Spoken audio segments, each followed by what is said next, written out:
हो गया ना। हरि ओम नारायणाय परिपूर्ण गुणार्णवाय विश्वोदय स्थितिलयोन्नियतिप्रदाय ज्ञानप्रदाय विबुधासुरसौख्य दुःख सत्कारणाय वितताय नमो नमस्ते। अभ्रमं भङ्गरहितम् अजडं विमलं सदा आनन्दतीर्थमतुलं भजे तापत्रयापहम्। भवति यदनुभावादेडमूकोऽपि वाग्मी जडमतिरपि जन्तुर्जायते प्राज्ञमौलिः। सकलवचनचेतो देवता भारती सा मम वचसि निधत्तां सन्निधिं मम। अस्मत्कुरुसमारम्भं टीकाकृत्पादमध्यगं श्रीमदाचार्यपर्यन्तां वन्दे गुरुपरम्परां। विद्यायां विबुधाचार्यं वेदज्ञानाब्धिचन्दिरं दुर्मतध्वान्तमार्ताण्डं सत्यध्यानमुनिं पञ्चाशद्वर्षपर्यन्तं सततं रामपूजकः श्री सत्यप्रमोदगुरुराट् भासतां नो पुरन्दर। बन्धुस्त्वं गुरुरिष्टदैवतमिति त्वत्पादपङ्केरुहं प्राप्तं मां परिपालयेति सततं याचे निबद्धाञ्जलिः। चित्तं मत्कुणदोषचिन्तनविधौ नूनं मनं मा कृथाः। श्री सत्यात्मगुरो त्वदङ्घ्रियुगलं हित्वा न मे सद्गति। यैरहं शुकवत्सम्यक् शिक्षितोऽस्मि कृपालुभिः तान् वन्दे धनुपाचार्यान् तत्त्वज्ञानार्थसिद्धिः। श्री गुरुभ्यो नमः। हरिः ओम हरिः ओम हरिः ओम। स्वस्तिस्तु असेडतन्मङ्गलानि सन्तु। श्लोकैकश्रवणपठनमात्रेण वक्तुश्च श्रोतॄणां निखिलकलिकृतकल्मषापनोदनपुटतले धर्माद्यखिलपुरुषार्थसाधनीभूते अद्य श्रीरामचरित विवरणारंभे सति किंचित पुरुकथानुवादः। हरिः ओम हरिः ओम हरिः ओम।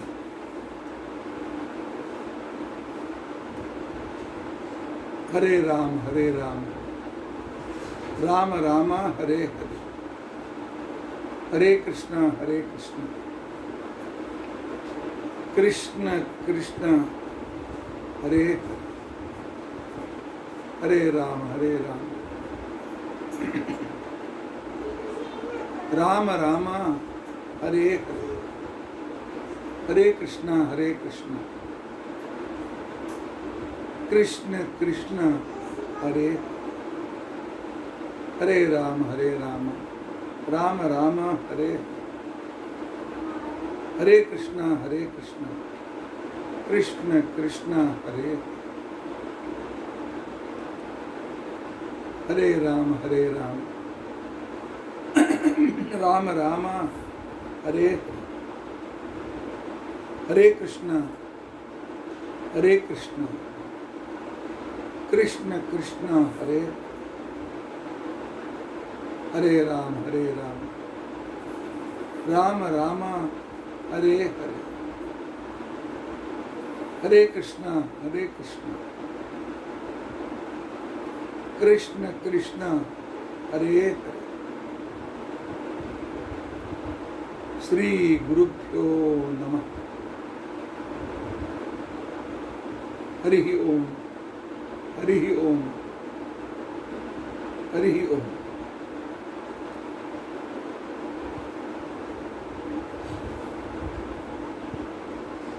ಇವತ್ತು ಚೈತ್ರ ಶುಕ್ಲ ಪಕ್ಷ ದಶಮಿ. ನಿನ್ನೆ ಶ್ರೀರಾಮನವಮಿ. ಆದರೆ ಬೆಳಗ್ಗಿನಿಂದ ಬೆಳಗ್ಗೆ ಮಧ್ಯಾಹ್ನ ಸಾಯಂಕಾಲ ನಾನು ಸಾಕಷ್ಟು ಪ್ರಯತ್ನ ಮಾಡಿದೆ. ಆದರೆ ಒಂದರ ಮೇಲೊಂದು ಅನೇಕ ಕಾರ್ಯಕ್ರಮಗಳು ಇರುವುದರಿಂದ ರಾತ್ರಿ 12 ಗಂಟೆಯವರೆಗೆ ನಾನು ಪ್ರಯತ್ನ ಮಾಡಿದರು ಪ್ರವಚನವನ್ನು ಶ್ರೀರಾಮನವಮಿಯ ದಿವಸ ಶ್ರೀರಾಮನ ಬಗ್ಗೆ 4 ಮಾತುಗಳು ಹೇಳಬೇಕು ಅನ್ನುವ ನನ್ನ ಇಚ್ಛೆ ಪೂರ್ತಿ ಆಗಲಿಲ್ಲ. ಅದಕ್ಕೋಸ್ಕರ ಈಗ ನಿನ್ನಿನ ರಾಮನವಮಿಯ ಕಾರ್ಯಕ್ರಮದ ವಿಚಾರವನ್ನು ನಾನು ಇವತ್ತು ತಿಳಿಸ್ತಾ ಇದ್ದೇನೆ. ಕಾರ್ಯಕ್ರಮ ಶ್ರೀರಾಮಚಂದ್ರನ ರಾಮಾವತಾರದ ವೈಶಿಷ್ಟ್ಯ.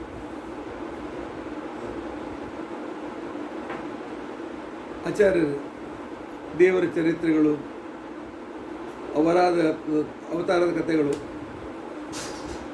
ಅದನ್ನು ಕೇಳಿ ಅವತಾರದ ಕಥೆ ಎಲ್ಲ ನಮಗೆ ಗೊತ್ತಿದೆ. ಈ ಕತೆ ಪುನಃ ಕೇಳಿ ಏನು ಮಾಡಬೇಕು? ಯಾಕೆ ಕೇಳಬೇಕು? ಗೊತ್ತಿದ್ದ ಕತೆ ಮೇಲಿನ ಮೇಲೆ ಕೇಳಬೇಕು. ಏನು ಹೊಸ ಧರ್ಮದ ಬಗ್ಗೆ ಹೇಳಲ್ಲ ಆಚಾರ್ಯ, ಶಾಸ್ತ್ರದ ಬಗ್ಗೆ ಹೇಳಲ್ಲ ಅಂತ ನೀವು ಅನ್ಬೋದು. ಆದರೆ ಕನ್ನಡ ಸಂಸ್ಕೃತದಲ್ಲಿ ಒಂದು ಸುಭಾಷಿತ ಇದೆ, ಉತ್ತಮಾನಂತು ಚರಿತಂ ಸಾಕ್ಷಾತ್ ಶಾಸ್ತ್ರಗ್ರಂಥ ಏವ ಅಂತ. ದೊಡ್ಡವರ ಚರಿತ್ರ ಶಾಸ್ತ್ರದ ತೆರೆದಿಟ್ಟ ಪುಸ್ತಕ. ಅವರ ಚರಿತ್ರೆಯೇ ಧರ್ಮಶಾಸ್ತ್ರ, ಅವರ ಚರಿತ್ರೆಯೇ ತತ್ವಜ್ಞಾನ. ಜ್ಞಾನಿಗಳ ಚರಿತ್ರ ತೆರೆದ ತತ್ವಜ್ಞಾನ ಅಂತ ತಿಳ್ಕೊಂಡಂತನ್ನೋ ಬಗ್ಗೆ ಅನೇಕರು ಹೇಳ್ತಾ ಬಂದಿದ್ದಾರೆ. ಇದೇ ರೀತಿಯಾಗಿ ಇಂಗ್ಲೀಷ್ನಲ್ಲಿ ಕೂಡ ಪ್ರವರ್ಬ್ ಇದೆ, ನಂಗೆ ನೆನಪಿಗೆ ಬರ್ತಾ ಇದೆ. ಓಪನ್ ಪುಸ್ತಕ ಅಂತ ಕೊನೆಗೆ ಬರ್ತಾರೆ, ಓಪನ್ ಬುಕ್ ಅಂತ ಬರ್ತಾರೆ, ಆದರೆ ನನಗೆ ಸರಿಯಾಗಿ ಅದು ನೆನಪಿಗೆ ಬರ್ತಾ ಇಲ್ಲ. ಇರಲಿ. ಹಾಗಾದರೆ ರಾಮನ ಚರಿತ್ರೆ ಹೇಳ್ತಾ ಕೂತ್ಕೊಳ್ತೀರಾ? ಹೌದು, ನಾ ಹೇಳಿಲ್ಲ, ಸ್ವತಃ ವಾಲ್ಮೀಕಿ ಋಷಿಗಳೇ ಹೇಳ್ತಾರೆ. ವಾಲ್ಮೀಕಿ ಋಷಿಗಳಿಗೆ ನಾರದರು ಹೇಳ್ತಾರೆ, ವಾಲ್ಮೀಕಿ ರಾಮನ ಚರಿತ್ರೆ ಬರೀ ಅಂತ ಬ್ರಹ್ಮದೇವರನ್ನು ಹೇಳ್ಯಾರಲ್ಲ, ಏನಂತ ತಿಳ್ಕೊಂಡಿದ್ದು? ಅದೊಂದು ಧರ್ಮಶಾಸ್ತ್ರ. ರಾಮೋ ವಿಗ್ರಹವಾನ್ ಧರ್ಮ. ಧರ್ಮ ಅಂದರೆ ಏನು ತಿಳ್ಕೊಳ್ಬೇಕಾಗಿದ್ದರೆ ರಾಮನ ಸಂಪೂರ್ಣ ಚರಿತ್ರೆಯನ್ನು ನಿದರ್ಶನ ನೋಡಿ, ಇದೇ ಧರ್ಮ. ರಾಮ ಅಂತ ತಿಳ್ಕೊಂಡಂತಂದರೆ ಒಂದು ಧರ್ಮದ ಮೂರ್ತಿ ಅಂಥೇಳಿ ನಾರದರ ಮಾತು. ಆಯಿತು, ಧರ್ಮ ಅಂದರೆ ಏನ್ರಿ? ಹಿಂದೂ ಧರ್ಮ, ಮುಸಲ್ಮಾನ್ ಧರ್ಮ, ಈ ಹೆಸರಿಟ್ಟ ಧರ್ಮದ ಬಗ್ಗೆ ನಾವು ಮಾತನಾಡೋದಿಲ್ಲ. ಮನುಸ್ಮೃತಿ ಬಹಳ ಸ್ಪಷ್ಟವಾಗಿ ತಿಳಿಸ್ತದೆ. 10 ಗುಣಗಳು, ಅದನ್ನು ಗಳಿಸುವುದೇ ಧರ್ಮ. ನಾವು ಧಾರ್ಮಿಕರು ಅಂತ ಅನಿಸ್ಕೊಳ್ಬೇಕಾಗಿದ್ದರೆ ಈ 10 ಗುಣಗಳು ನಮ್ಮಲ್ಲಿ ಇರಲೇಬೇಕು. ಧೃತಿ, ಕ್ಷಮ, ದಮಃ, ಅಸ್ತೇಯಂ, ಶೌಚಂ, ಇಂದ್ರಿಯ ನಿಗ್ರಹ, ಧೀಹಿ, ವಿದ್ಯಾ, ಸತ್ಯಂ, ಅಕ್ರೋಧ, ದಶಕಂ ಧರ್ಮಲಕ್ಷಣಂ. ಮನುಸ್ಮೃತಿ ವಾಕ್ಯ. ಧೃತಿ, ಕ್ಷಮ, ದಮ, ಅಸ್ತೇಯ, ಶೌಚ, ಇಂದ್ರಿಯ ನಿಗ್ರಹ, ಧೀ, ವಿದ್ಯಾ, ಸತ್ಯ, ಅಕ್ರೋಧ. ಈ 10 ಗುಣಗಳು. ನಾನು ಧಾರ್ಮಿಕ ಅಂತ ಅನ್ಸ್ಕೊಳ್ಬೇಕಾಗಿದ್ದರೆ ಈ 10 ಗುಣಗಳನ್ನು ಪ್ರತಿಯೊಬ್ಬ ವ್ಯಕ್ತಿ ತನ್ನ ಜೀವನದಲ್ಲಿ ಪ್ರಾಕ್ಟೀಸಿಗೆ ತರಲೇಬೇಕು. ಇಲ್ಲದೇ ಇದ್ದರೆ ನಾನು ಧಾರ್ಮಿಕ ಅಂತಿಕೊಂಡಂತ ಅನ್ನೋದು ಆತ್ಮವಂಚನೆ. ಆತ್ಮವಂಚನೆ ಮಾಡ್ಕೊಳ್ಬಾರ್ದಲ್ಲ. ಹಾಗಾದರೆ ಏನರ್ಥ ಈ 10 ಇವುಗಳ ಬಗ್ಗೆ? ಒಂದೊಂದ್ರ ಬಗ್ಗೆ ಒಂದೊಂದು ದಿವಸ ಹೇಳುವಷ್ಟು ವಿಷಯ ಇದೆ. ಆದರೆ ಧೃತಿರ್ನಾಮ ಸುಖೇ ದುಃಖೇ ಯಯಾ ನಾಪ್ನೋತಿ ವಿಕ್ರಿಯಂ ತಾಂ ಭಜೇತ್ ಸದಾ ಪ್ರಾಜ್ಞಃ ಯ ಇಚ್ಛೇತ್ ಗತಿಮಾತ್ಮನಃ. ಧೃತಿಯ ಲಕ್ಷಣವನ್ನು ಸಂಸ್ಕೃತದಲ್ಲಿ ಪ್ರತಿಯೊಂದರ ಡೆಫಿನೇಷನ್ ನಿಮಗೆ 100% ಸಿಗ್ತದೆ ಚೆನ್ನಾಗಿ. ಸುಖದ ಸಮಯವೇ ಬರಲಿ, ದುಃಖದ ಸಮಯವೇ ಬರಲಿ, ಯಾವನ ವ್ಯವಹಾರದಲ್ಲಿ ವಿಕಾರ ಆಗೋದಿಲ್ಲ, ಚೇಂಜ್ ಆಗೋದಿಲ್ಲ. ತನ್ನ ಚೇಂಜ್ ಅಂದರೆ ಕೆಟ್ಟ ಮಾತ್ರದಿಂದಲ್ಲ, ಒಳ್ಳೆ ಮಾರ್ಗದಲ್ಲಿರ್ತಕ್ಕಂತಹ ವ್ಯಕ್ತಿ ಸುಖದ ಸಮಯವೇ ಬರಲಿ, ದುಃಖದ ಸಮಯವೇ ಬರಲಿ, ತಾನು ತನ್ನ ಕರ್ತವ್ಯ ಕರ್ಮಗಳನ್ನು ಅವನು ಬಿಡೋದಿಲ್ಲ. ಅಂತಹ ವ್ಯಕ್ತಿಗೆ, ಅಂತಹ ಸ್ವಭಾವಕ್ಕೆ ಧೃತಿ ಅಂತ ತಿಳ್ಕೊಂಡು ಅಂತ ಹೇಳುತ್ತೆ. ಆದ್ದರಿಂದ ಮನುಷ್ಯ ಸುಖವೇ ಬರಲಿ, ಸುಖ ದುಃಖೇ ಸಮೀಕೃತ್ವ ಲಾಭಾಲಾಭೋ ಜಯಾಜಯೋ.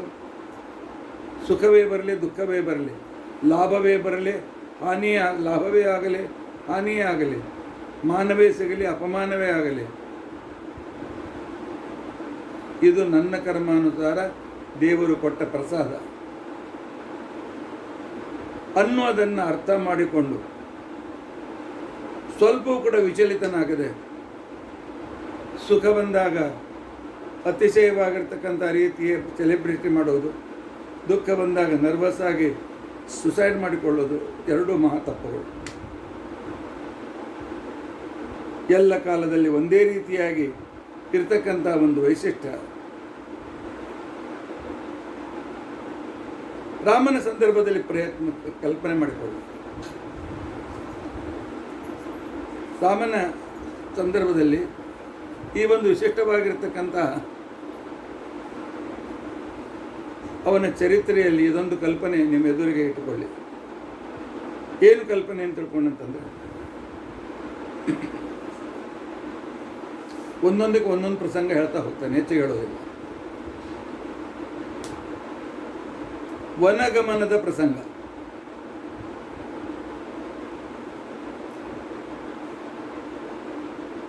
ಹಿಂದಿನ ದಿವಸವೇ ಊರಿನಲ್ಲೆಲ್ಲ ಡಂಗೂರ ಸಾರಿಯಾಗಿದೆ. ನಾಳಿನ ದಿವಸ ಶ್ರೀರಾಮಚಂದ್ರನನ್ನು ಯುವರಾಜ ಪಟ್ಟಣದ ಮೇಲೆ ನಾವು ಕೊಡಿಸ್ತೇವೆ ಅಂತ ತಿಳ್ಕೊಂಡು, ಅದಕ್ಕೆ ಬೇಕಾದ ಸಂಕಲ್ಪ ಸಮಾರಂಭ, ಗಣಪತಿ ಪೂಜೆ ಎಲ್ಲ ಮುಗಿದಿದೆ. ಕೌಸಲ್ಯ ಸಂತೋಷದಿಂದ ದಾನ ಧರ್ಮಗಳನ್ನು ಮಾಡಿ ಪೇಡೆ ಹಂಚಿಯೂ ಆಗಿದೆ. ರಾಮ ಸೀತೆಯರಿಗೆ ಪಟ್ಟಾಭಿಷೇಕಕ್ಕೆ ಬೇಕಾದ ಬಟ್ಟೆಗಳನ್ನು ಕೂಡ ಮುಟ್ಟಿಸಿ ಆಗಿದೆ. ಬೆಳಗ್ಗೆ ಬ್ರಾಹ್ಮಿ ಮುಹೂರ್ತ 4 ಗಂಟೆಗೆ ಎದ್ದು ರಾಮ ಸೀತೆಯರು ಪಟ್ಟಾಭಿಷೇಕಕ್ಕೆ ತಯಾರಾಗ್ತಾ ಇದ್ದಾರೆ. ಸುಮಾರು 4:45 ಗಂಟೆಗೆ ಸುಮಂತ್ರ ಬರ್ತಾನೆ. ನಿಮ್ಮ ತಂದೆಯ ಸಂದೇಶ ಇದೆ, ಈಗಿಂದೀಗಲೇ ಬಂದು ಕಾಣಬೇಕು ಅಂತ ತಿಳ್ಕೊಂಡಂತ. ರಾಮಚಂದ್ರ ಹೇಗಿದ್ದ ಹಾಗೆ ಹೊರಟು ಬಿಟ್ಟ. ಯಾಕೆ? ಧರ್ಮವನ್ನು ಎಂದಿಗೂ ಬಿಡದೇ ಇದ್ದ ವ್ಯಕ್ತಿ.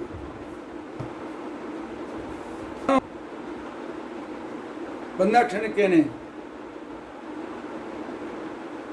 ಅದೇ ಎಚ್ಚರಗೊಂಡಿದ್ದ ದಶರಥ ಕಣ್ ತೆಗೆದು ನೋಡಿದ. ರಾಮ, ಬರಬೇಡ ಹೋಗಲ್ಲ, ನನ್ನ ಎದುರಿಗೆ ಬರಬೇಡ, ಹೋಗು ಅಂತ ತಿಳ್ಕೊಂಡಂತ ಹೇಳಿದ. ಮೂರ್ಛಿತನಾದ.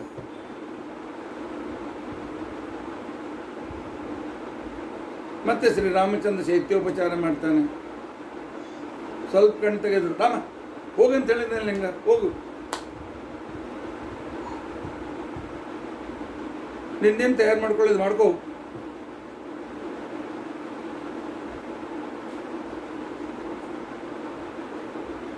ಆಗ ರಾಮ ಕೈ ಕೇಳ್ತಾನೆ, ಅಮ್ಮ ಯಾವಾಗಲೂ ನಾನು ಬಂದರೆ ಓಡಿ ಬಂದು ಅಪ್ಕೊಳ್ತಕ್ಕಂಥ ನಮ್ಮಪ್ಪ ಬೇಡ, ಎದುರು ನಿಲ್ಬೇಡ, ಹೋಗು ಹೋಗು ಅಂತಂತ ಇದ್ದಾನೆ. ನನ್ನಿನ್ನಾದ ಅಪರಾಧವೇನು? ನಾನು ಮಾಡಿರ್ತಕ್ಕಂಥ ತಪ್ಪೇನು? ನಮ್ಮ ತಂದೆ ನನ್ನಿಂದ ಏನನ್ನು ಬಯಸ್ತಾ ಇದ್ದಾನೆ? ನೀವಾದರೂ ಹೇಳ್ತೀರಾ? ಆ ಕಾಲಕ್ಕೆ ಕೈಕೆ ಹೇಳ್ತಾಳೆ, ರಾಮ, ನಿಮ್ಮ ಅಪ್ಪ ಒಂದು ವಿಷಯವನ್ನು ನೀನು ಹೇಳಬೇಕು ಅಂತ ಮಾಡಿದ್ದಾರೆ. ಅದು ಹೇಳಿದರೆ ನೀನು ಏನು, ಹೇಗೆ ರಿಯಾಕ್ಟ್ ಮಾಡ್ತೀಯ? ಅದರ ಬಗ್ಗೆ ಅನಿಶ್ಚಿತತೆ ಇರೋದರಿಂದಾಗಿ ಅದನ್ನು ನಿನಗೆ ಹೇಳಲಿಕ್ಕೆ ಅವ್ರು ಬಯಸ್ತಾ ಇಲ್ಲ. ಎಲ್ಲಿ ನೀ ಎದುರು ನಿಂತ್ಕೊಂಡ್ರೆ ಹೇಳಬೇಕು, ಪ್ರಸಂಗ ಬರ್ತದೋ ಅಂತ ತಿಳ್ಕೊಂಡು ಅಂತೇಳಿ ಹೋಗು ಹೋಗು ಅಂತಂತ ಇದ್ದ. ರಾಮಚಂದ್ರಗೆ ಹೇಳ್ತಾನಮ್ಮ, ಆ ಮಾತು ಯಾವುದು ನೋಡಪ್ಪ, ಆ ಮಾತು ಬಹಳ ಸೂಕ್ಷ್ಮ ಇದೆ. ಆ ಮಾತು ನನ್ನ ಬಯಕೆ ಇದೆ. ಆ ಮಾತು ನಾನು ಹೇಳಿದ ಮೇಲೆ ನೀನು ಕೇಳದೇ ಇದ್ದರೆ ನನಗೆ ಅಪಮಾನ ಆಗ್ತದೆ. ಆದ್ದರಿಂದ ನಾನು ಆ ಮಾತು ಹೇಳಿ ನೀನು ಆ ಮಾತನ್ನು ನಡೆಸ್ಕೊಳ್ಳದೇ ಇದ್ದರೆ ಆಗ ನಮಗೆ ಅಪಮಾನ ಆಗ್ತದೆ. ನಾನಾಗಿ ಯಾಕೆ ಅಪಮಾನ ಮಾಡಿಸ್ಕೊಳ್ಳಲ್ಪ? ರಾಮ ಹೇಳ್ತಾನಮ್ಮ, ನನ್ನ ಮೇಲೆ ವಿಶ್ವಾಸ ಇಡು. ನಮ್ಮಪ್ಪ ಹೇಳುವುದು ನಿಮ್ಮ ಆಜ್ಞೆಯನ್ನೇ ನನಗೆ ಹೇಳ್ತಾ ಇದ್ದರೆ ಇನ್ನೂ ಸಂತೋಷ. ಅದು ಏನಿದ್ರೂ ಪರಿಪಾಲನೆ ಮಾಡ್ತೇನೆ. ಕೈ ಕೇಳ್ತಾಳೆ, ಹಾಗಾದರೆ ನೀನು ಪರಿಪಾಲನೆ ಮಾಡದೇ ಇದ್ದರೆ, ನಮಗೆ ಅಪಮಾನವಾಗುವಂತೆ ವ್ಯವಹರಿಸಿದರೆ, ಅದಕ್ಕೆ ಶ್ರೀರಾಮಚಂದ್ರ ಹೇಳ್ತಾನೆ, ಅಮ್ಮ, ಜಗತ್ತಿನಲ್ಲಿ ಸೂರ್ಯ ಇಲ್ಲದೇ ಇದ್ದ ದಿನಲೂ ಬರಬಹುದು, ಜಗತ್ತಿನಲ್ಲಿ ಪ್ರಾಣವಾಯು ಇಲ್ಲದೇ ಇದ್ದ ದಿನವೂ ಬರಬಹುದು, ಈಗಲೇ ಪ್ರಳಯವೂ ಬರಬಹುದು. ಆದರೆ ರಾಮೋ ದ್ವಿರ್ನಾಭಿ ಭಾಷತೆ, ನಾನು ಒಮ್ಮೆ ಹೇಳಿದ ಮಾತನ್ನು ಎಂದಿಗೂ ಮೀರೋದಿಲ್ಲ ಅಂತ ಹೇಳಿದಾಗ ಕೈ ನಡೆದ ಘಟನೆ ಹೇಳ್ತಾಳೆ. ನಿಮ್ಮಪ್ಪನ ನಾನು 2 ವಾರ ಕೇಳ್ಕೊಂಡಿದ್ದೇನೆ. ಮೊದಲನೇ ವರದಿಂದ ನೀನು 14 ವರ್ಷ ವನವಾಸಕ್ಕೆ ಹೋಗಬೇಕು. 2ನೇ ವರದಿಂದ ನನ್ನ ಮಗ ಭರತ ಯುವರಾಜನಾಗಬೇಕು. ರಾಮ ಅಂತಾನೆ, ಇಷ್ಟೇನೆ, ಈಗೋ ನಾನು ಹೊರಟೆ. ಕೈ ಹೇಳಿದ್ದು ಸೂರ್ಯೋದಯಕ್ಕೆ ನೀನು ಹೊರಡಬೇಕು. ಅದ್ರ ಬಗ್ಗೆ ಕರಾರುಗಳಿವೆ. ಏನು ಕರಾರು ಅಂತಂದರೆ, ನಿನ್ನ ಜೊತೆಗೆ ಪ್ರಜೆಗಳು ಬೆನ್ನಡ್ತಾರೆ, ಯಾರನ್ನೂ ಕರ್ಕೊಂಡು ಹೋಗುವಂತಿಲ್ಲ. ನಿನ್ನ ಅಮ್ಮ ಬೆನ್ನು ಹತ್ಬಹುದು, ಅವ್ರನ್ನೂ ಕರ್ಕೊಂಡು ಹೋಗುವಂತಿಲ್ಲ. ಭಾಳಾದರೆ ಸೀತೆ ಲಕ್ಷ್ಮಣ ಬಂದರೆ ಕರ್ಕೊಂಡು ಹೋಗು. ಆದರೆ ಸೂರ್ಯೋದಯಕ್ಕೆ ವನಗಮನ ಪ್ರಾರಂಭವಾಗಬೇಕು. ಇದು ನಾನು ನಿಮ್ಮ ತಂದೆ ಹತ್ರ ಕೇಳಿದವರ. ಆದರೆ ನಿಮ್ಮಪ್ಪ ನನ್ನ ವಚನವನ್ನು ಪೂರ್ಣ ಮಾಡ್ತಾ ಇಲ್ಲ. ನಾನು ಹೇಳೋದಿಲ್ಲ ಅಂತಕೊಂಡಂತ ಇದ್ದಾರೆ. ಮತ್ತೆ ಎಲ್ಲಿ ಬಾಯಿಂದ ಬಂದಿತ್ತು ಅಂತಕೊಂಡು ದೂರ ಹೋಗುವಂತ ಇದ್ದಾರೆ. ರಾಮನ್ ಆಯ್ತು, ಹೊರಟು. ನಾನು ತಿಳಿಸಿ ಬರ್ತೇನೆ. ನೀವನ್ನು ಭೇಟಿಯಾಗಿ ನಮಸ್ಕಾರ ಮಾಡ್ಕೊಂಡು ಹೋಗ್ತೇನೆ.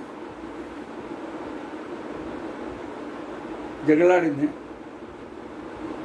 ಚಿಕ್ಕಮ್ಮನ ಮೇಲೆ ಒದರಾಡಿದ್ದಾನೆ. ಏನು ಅಪ್ಪನ ಮಾತು ಸತ್ಯವಾಗಬೇಕಾಗಿದೆ. ನಾನು ಹೋಗದೇ ಇದ್ದರೆ ನನ್ನ ಚಿಕ್ಕಮ್ಮನಿಗೆ ನಮ್ಮಪ್ಪ ಕೊಟ್ಟ ಮಾತು, ನನ್ನ ಅಪ್ಪನ ತನ್ನ ಮಾತಿನಿಂದ ಚ್ಯುತನಾಗ್ತಾನೆ. ಭಾಳ ಜನ ತಪ್ಪು ಕಲ್ಪನೆ ಇದೆ. ದಶರಥ ಹೇಳಿದ್ದರಿಂದಾಗಿ ರಾಮಚಂದ್ರ ಕಾಡಿಗೆ ಹೋದ ಅಂತ ತಿಳ್ಕೊಂಡಂತ. ದಶರಥ ಹೇಳಿದ್ರಿಂದ ಕಾಡಿಗೆ ರಾಮಚಂದ್ರ ಹೋದದ್ದಲ್ಲ.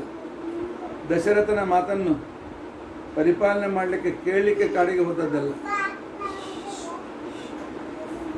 ನನ್ನ ತಂದೆ ದಶರಥ ವಚನ ಭ್ರಷ್ಟನಾಗಬಾರ್ದು ಅಂತ ತಿಳ್ಕೊಂಡಂತ ಹೇಳಿ ಕಾಡಿಗೆ ಹೋಗಿದ್ದ. ವಚನ ಭ್ರಷ್ಟನಾಗಬಾರ್ದು ಅಂತ ತಿಳ್ಕೊಂಡು ನನ್ನ ತಂದೆ ಅಧರ್ಮನಾಗಬಾರ್ದು, ನನ್ನ ತಂದೆಯಿಂದ ಅಧರ್ಮ ನಡೆಯಬಾರದು ಅಂತ ತಿಳ್ಕೊಂಡು ಅಂತೇಳಿ ರಾಮ ಕಾಡಿಗೆ ಹೊರಟಿದ್ದಾನೆ. ಈ ಮಾನಸಿಕ ಸ್ಥಿತಿ ರಾಮನ ಮುಖದ ಮೇಲೆ ಏನಾದರೂ ಅಸಮಾಧಾನ ಬಂತೆ. ಶ್ರೀ ರಾಮಚಂದ್ರ ಆಗೋದಿಲ್ಲ ಅಂತ ಹಿಂದೆ ಮುಂದೆ ನೋಡಿದ್ದೆ, ಏನಿಲ್ಲ, ಹೋದ, ತಾಯಿಗೆ ಹೇಳಿದ, ಆನಂತರ ತನ್ನ ಸೀತೆಗೆ ಹೇಳಿದ, ಏನು ಪಟ್ಟಾಭಿಷೇಕದ ಬಟ್ಟೆಗಳನ್ನೆಲ್ಲ ತೆಗೆದ, ಸಾದಾ ಬಟ್ಟೆ ಹಾಕ್ಕೊಂಡು ಹೇಳೋದಕ್ಕೋಸ್ಕರ ಹೊರಟ. ಸೀತೆಯು ಬರ್ತೇನೆ ಅಂತಂದು ಕರ್ಕೊಂಡು ಹೊರಟ ಜೊತೆಗೆ. ಆ ನಂತರ ಮಧ್ಯದಲ್ಲಿ ಲಕ್ಷ್ಮಣ ಭೇಟಿಯಾದ, ಅವನಿಗೂ ಸಮಾಧಾನ ಮಾಡಿದಾಗ ಬರ್ತೇನೆ ಅಂತಂದರೆ ಒಪ್ಪಿಕೊಂಡ. ಬಂದು ಹೇಳಲಿಕ್ಕೆ ಬಂದಾಗ ಸೀತಾದೇವಿ ಹೇಳ್ತಾಳೆ, ಕೈಕೇಯಿ ಹೇಳ್ತಾಳೆ, ತಪಸ್ವಿಯಾಗಿ ಹೋಗ್ಬೇಕು, ಈಗೋ ನಾರು ಬಟ್ಟೆಗಳು, ಆಭರಣ ಗೀಭರಣ ಎಲ್ಲ ಕಳಿಸಿಬಿಡಿ, ನಾರು ಬಿಟ್ಟು ಇಟ್ಕೊಂಡು ಹೋಗ್ಬಿಡಿ, ಹೊರಟ್ಬಿಡಿ ಅಂತ. ಯಾವ ವಿಕಾರವೂ ಇಲ್ಲ, ಸುಖವೇ ಬರಲಿ ದುಃಖವೇ ಬರಲಿ ಒಂದೇ ರೀತಿಯಾಗಿರ್ತಕ್ಕಂಥ ಮಾನಸಿಕ ಸ್ಥಿತಿಯಲ್ಲಿದ್ದುಕೊಂಡು ಬಂದಿರತಕ್ಕಂಥ ಸಂದರ್ಭವನ್ನು ಧೈರ್ಯದಿಂದ ಎದುರಿಸಬೇಕ ಗುಣಕ್ಕೆ ಧೃತಿ ಅಂತ ಕರೀತಾರೆ. ಈ ಧೃತಿಯನ್ನು ಹೇಗಿರಬೇಕು ಪ್ರಾಕ್ಟಿಕಲ್ ಆಗಿ ಅಂತೇಳಿ ತಿಳಿದುಕೊಳ್ಳಬೇಕಾಗಿದ್ದರೆ ಈ ಪಟ್ಟಾಭಿಷೇಕದ ಪ್ರಸಂಗ ಪ್ರತಿಯೊಬ್ಬರೂ ನೆನಪು ಮಾಡಿಕೊಳ್ಬೇಕು. ಒಂದು ಕ್ಷಣದಲ್ಲಿ ಚೇಂಜ್ ಆಯಿತು. ಒಬ್ಬ ರಾಜ ಸಿಂಹಾಸನ ಮೇಲೆ ಕುಳಿತುಕೊಳ್ಳುವ ವ್ಯಕ್ತಿಗೆ ಒಂದು ಕ್ಷಣದಲ್ಲಿ ಕಾಡಿಗೆ ಹೋಗಬೇಕಾಯ್ತು. ಮನಸ್ಸಿನ ಸ್ವಲ್ಪವೂ ಕೂಡ ವಿಕಾರ ಇಲ್ಲ. ಇದಕ್ಕೇನೆ ಧೃತಿ ಅಂತ ತಿಳ್ಕೊಂಡು ಅಂತ ಹೇಳಿ ಕರೀತಾರೆ. ಇಂಥ ಅನೇಕ ಘಟನೆಗಳು ಶ್ರೀರಾಮಚಂದ್ರನ ಚರಿತ್ರೆಯಲ್ಲಿ ಇದೆ. ಆನಂತರ ಎರಡನೇ ಗುಣ ಕ್ಷಮ.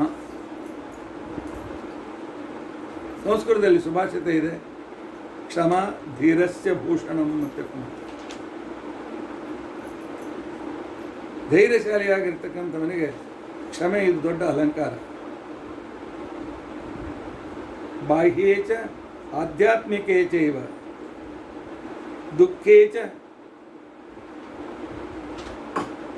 ದುಃಖೇ ಚೋತ್ಮದಿವೇಕ್ವಚಿತ ನ ಕುಪ್ಯತಿ ನವಾಹಂತಿ ಸಾ ಕ್ಷಮ ಪರಿಕೀರ್ತಿ. ಕ್ಷಮ ಅಂತಂದ್ರೆ ಏನು? ಏಕಾದಶಿ ತತ್ವದಲ್ಲಿ ಬೃಹಸ್ಪತ್ಯಾಚಾರ್ಯ ಹೇಳ್ತಾರೆ, ಬಾಹ್ಯವಾಗಿರ್ತಕ್ಕಂಥ ಸುಖ ದುಃಖಗಳಿರಲಿ ಅಥವಾ ಆಂತರಿಕವಾಗಿರ್ತಕ್ಕಂಥ ಸುಖ ದುಃಖಗಳಿರಲಿ, ಯಾವುದೇ ಇರಲಿ,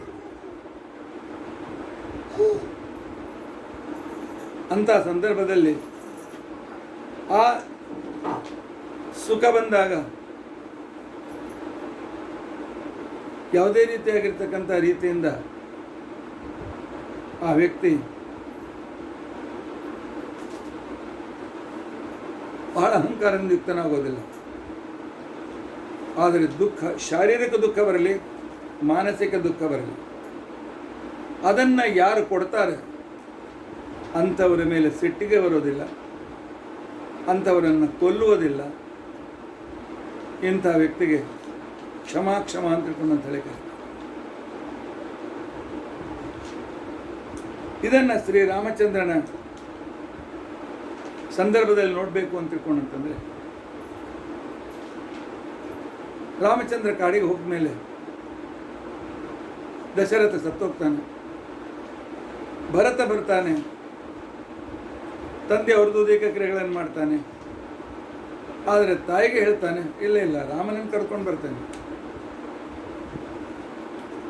ಶ್ರೀ ರಾಮಚಂದ್ರನ ಕರ್ಕೊಂಡು ಬರ್ತೇನೆ ಅಂತ ತಿಳ್ಕೊಂಡು ಕಾಡಿಗೆ ಬರ್ತಾನೆ. ಕೊನೆಗೆ ರಾಮಚಂದ್ರ ಒಪ್ಪೋದಿಲ್ಲ. ಆನಂತರ ಅವನ ಪಾದುಕೆ ಕರೆದುಕೊಂಡು ಭರತ ಹೊರಟೋಗ್ತಾನೆ. ಆಗ ಭರತನ ಜೊತೆಯಲ್ಲಿ ಕೌಸಲ್ಯ, ಸುಮಿತ್ರ, ಕೈಕೇಯಿ ಎಲ್ಲರೂ ಬಂದಿರ್ತಾರೆ. ಯಾವ ಕೈಕೇಯಿ ಇವನ ರಾಜ್ಯವನ್ನು ಕಸಿದುಕೊಂಡು ಕಾಡಿಗೆ ದಬ್ಬಿದ್ದಳು. ಎಲ್ಲರೂ ಸ್ವಲ್ಪ ಮುಂದೆ ಹೋದ್ಮೇಲೆ ಕೈಕೇಯಿ ವಾಪಸ್ ಬರ್ತಾಳೆ. ಕೈಕೇಯಿ ವಾಪಸ್ ಬರ್ತಾಳೆ. ರಾಮನ ಕೈ ಜೋಡಿಸಿ ಹೇಳ್ತಾಳೆ, ರಾಮ ಕ್ಷಮಿಸ್ಬಿಡು ಅಂತ ತಿಳ್ಕೊಂಡಂತ.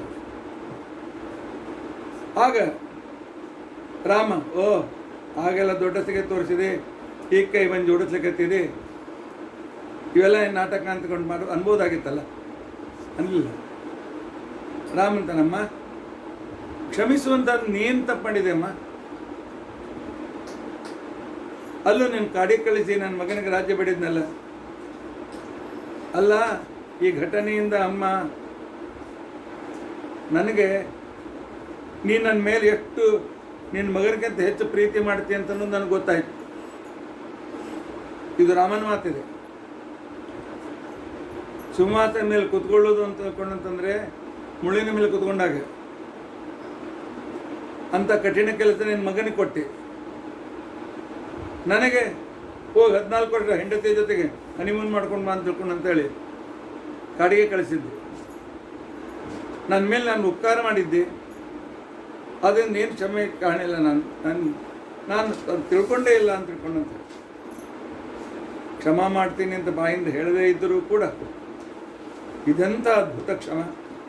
ಯಾವ ವ್ಯಕ್ತಿ ಒಂದು ಕ್ಷಣದಲ್ಲಿ ಸಂಪೂರ್ಣ ದೃಶ್ಯವನ್ನೇ ಬದಲಾವಣೆ ಮಾಡಿದ್ಲು, ಯಾವ ವ್ಯಕ್ತಿಯಿಂದಾಗಿ ಅಪ್ಪ ಸತ್ತೋದ್ನು, ಯಾವ ವ್ಯಕ್ತಿಯಿಂದಾಗಿ ಎಲ್ಲ ರೀತಿಯಾಗಿರ್ತಕ್ಕಂಥ ಅನಾನುಕೂಲತೆ ಉಂಟಾಯಿತು. ಆದರೆ ತಾಯಿ ಸ್ಥಾನದಲ್ಲಿದ್ದಾಳೆ. ಅದಕ್ಕೋಸ್ಕರ ಆ ರೀತಿಯಾಗಿರ್ತಕ್ಕಂಥ ಕ್ಷಮೆಯನ್ನು ತನ್ನ ಕೃತಿಯಲ್ಲಿ ತೋರಿಸಿರ್ತಕ್ಕಂಥವನು ಶ್ರೀರಾಮಚಂದ್ರ. ಇಂಥ ಕ್ಷಮಾಗುಣ ನಮ್ಮಲ್ಲಿದೆ. ರಾಮಚಂದ್ರ ಕಾಡಿನಲ್ಲಿರುವಾಗ ಇಂದ್ರಪುತ್ರನಾದ ಜಯಂತ ಬಂದು ಸೀತಾದೇವಿಯನ್ನು ಸ್ಪರ್ಶ ಮಾಡ್ತಾನೆ. ರಾಮಚಂದ್ರ ಹುಲ್ಲನ್ನೇ ಬ್ರಹ್ಮಾಸ್ತ್ರ ಮಾಡಿ ಅವನು ಹಿಂದೆ ಬಂದು ಕಳಿಸಿದಾಗ ಅವನು ಬಂದು ಕಾಲಿಗೆ ಬೀಳ್ತಾನೆ. ಪರಮಾತ್ಮ ಹೇಳ್ತಾನೆ, ಕ್ಷಣಿಕವಾಗಿರ್ತಕ್ಕಂಥ ದುಷ್ಟಬುದ್ಧಿಯನ್ನು ತಪ್ಪು ಮಾಡಿದ್ದೆ, ನೀನು ಒಳ್ಳೆ ಮನುಷ್ಯ, ಹೋಗಿ ಸುಧಾರಿಸು, ಕ್ಷಮಿಸಿದ್ದೇನು ಹೋಗು ಅಂತ ನಂತರ ಕಳಿಸ್ಕೊಡು. ಸುಗ್ರೀವನಿಗೆ ರಾಜ್ಯ ಕೊಟ್ಟ ಮೇಲೆ ಸುಗ್ರೀವ ಸೀತಾನ್ವೇಷಣೆ ಕಪಿಗಳನ್ನು ಕಳಿಸ್ಬೇಕು ಅಂತ ನಾವು ಕರ್ತವ್ಯದಲ್ಲಿ ಮರೆತು ಹೋಗ್ಬಿಟ್ಟ. ಆದರೂ ಕೂಡ ಪರಮಾತ್ಮ ಅವನನ್ನು ಕ್ಷಮಿಸಿದ. ಒಂದೇ ಎರಡೇ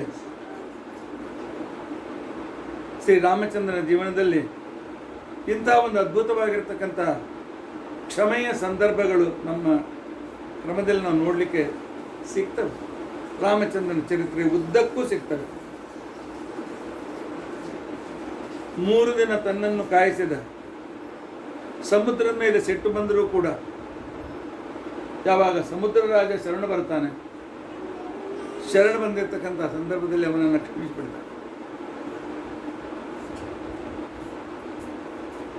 ಇಂತಹ ಕ್ಷಮಾಗುಡಿ ಶ್ರೀರಾಮಚಂದ್ರ. ಶಾರೀರಿಕ ಪೀಡೆಯನ್ನೇ ಕೊಟ್ಟಿರಲಿ, ಆಧ್ಯಾತ್ಮಿಕ ಮಾನಸಿಕ ಪೀಡೆಯನ್ನೇ ಯಾರಾದರೂ ಕೊಡಲಿ, ಆದರೆ ಅವರು ಸ್ವಲ್ಪ ಹಿರಿಯರ ಸ್ಥಾನದಲ್ಲಿದ್ದರೆ ಅಥವಾ ಸ್ವಭಾವತಃ ಒಳ್ಳೆಯವರಾಗಿ ಕ್ಷಣಿಕವಾಗಿರ್ತಕ್ಕಂಥ ರೀತಿಯಲ್ಲಿ ಇಂಥ ತಪ್ಪುಗಳನ್ನು ಮಾಡ್ತಾ ಇದ್ದರೆ ಅದನ್ನು ಕ್ಷಮಿಸಿಬಿಡ್ಬೇಕು. ಪೂರ್ತಿ ಅವರನ್ನು ನಾಶಪಡಿಸಿಯೇ ನಾನು ಮುಂದಿನ ಕೆಲಸ ಮಾಡ್ತೀನಿ ಅಂತಕೊಂಡು ಹೊರಡಬಾರ್ದು ಅನ್ನುವ ಸಂದರ್ಭ ಶ್ರೀರಾಮಚಂದ್ರನ ಚರಿತ್ರೆಯಲ್ಲಿ ನಾವು ಹೆಜ್ಜೆ ಹೆಜ್ಜೆಗೂ ಕಾಣ್ತೇವೆ. ಇನ್ನು 3ನೆಯ ಲಕ್ಷಣ ಅಂತಿಕೊಂಡಂತಂದರೆ ಇಂಥ ಧೃತಿ, ಸ್ಥಿರತೆ, ಇಂಥ ಕ್ಷಮಾಗುಣ ನಮ್ಮಲ್ಲಿ ಎಷ್ಟಿದೆ ಅಂತೆಲ್ಲ ಆತ್ಮಪರೀಕ್ಷೆಯನ್ನು ಮಾಡಿಕೊಳ್ಳೋಣ. 3ನೇದ್ದು ದಮ ದಮ ಅಂತಿಕೊಂಡಂತಂದರೆ ಎಂದಿಗೂ ತಪ್ಪು ಕೆಲಸ ಮಾಡದೇ ಇರಬೇಕು. ಇದು ದಮ ಅಂತ ತಿಳ್ಕೊಂಡಂತೆ ಅನ್ನಿಸ್ಕೊಳ್ತದೆ. ಎಂದಿಗೂ ಧರ್ಮ ವಿರುದ್ಧವಾಗಿರ್ತಕ್ಕಂಥ ಕೆಲಸವನ್ನು ಮಾಡದೇ ಇರಬೇಕು.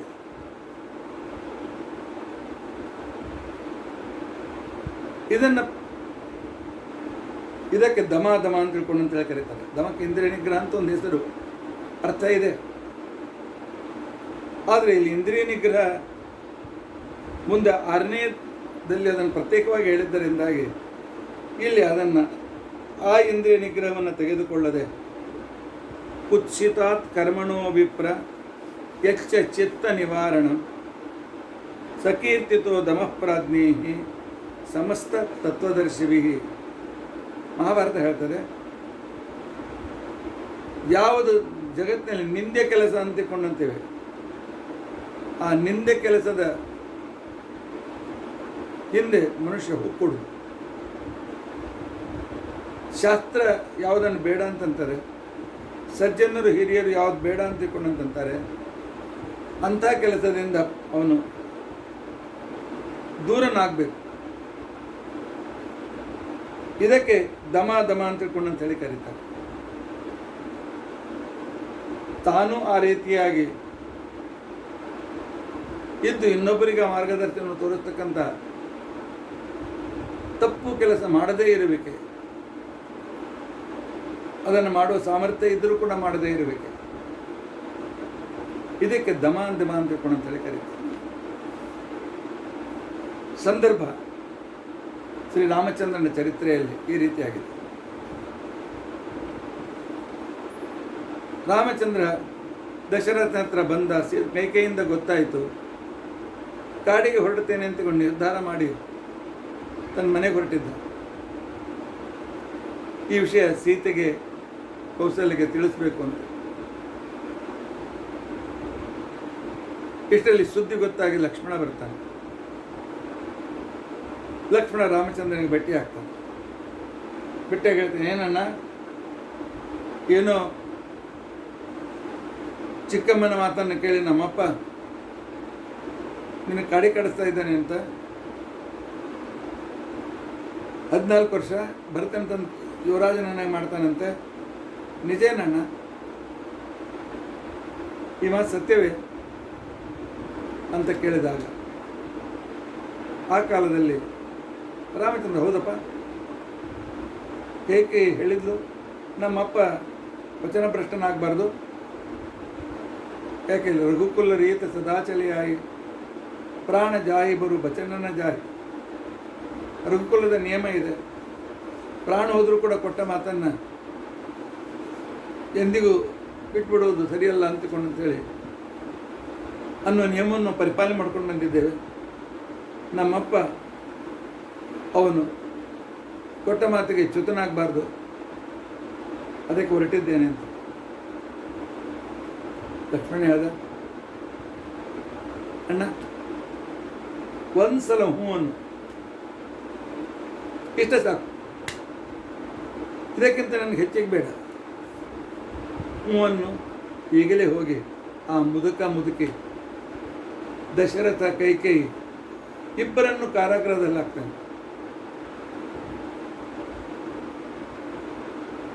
ಆನಂತರ ಭರತ ಅಯೋಧ್ಯೆ ನಗರವನ್ನು ಪ್ರವೇಶ ಮಾಡದಂತೆ ನೋಡ್ಕೊಳ್ತಾನೆ. ನಿನ್ನನ್ನು ರಾಜಸಿಂಹಾಸನದ ಮೇಲೆ ಕೂಡಿಸಿ ರಾಜ್ಯಾಭಿಷೇಕ ಮಾಡಿಸ್ತೇನೆ. ಈ ತಮ್ಮನಲ್ಲಿ ಎಷ್ಟು ಸಾಮರ್ಥ್ಯ ಇದೆ.